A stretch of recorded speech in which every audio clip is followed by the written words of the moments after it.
தாய் தமிழ் உறவுகளுக்கு வணக்கம். சீமானுக்கு ஆதரவு தெரிவித்தார். சீமானுக்கு ஆதரவு தெரிவித்தார் என்ற தலைப்பில் இந்த காணொளியை காண்கிறோம். நாம் தமிழர் கட்சி 2026 தமிழக சட்டசபை தேர்தலில் தனியாக களத்தில் போட்டியிடுகிறது.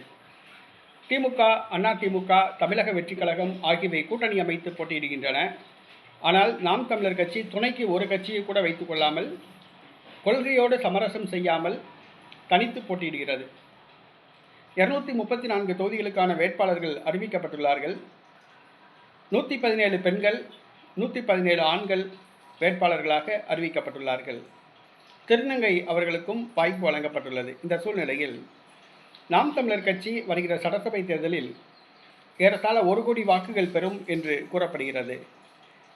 நாம் தமிழர் கட்சிக்கு நேற்றைய தினம் தமிழ் தேசிய பேரியக்கம் ஆதரவு தெரிவித்துள்ளது.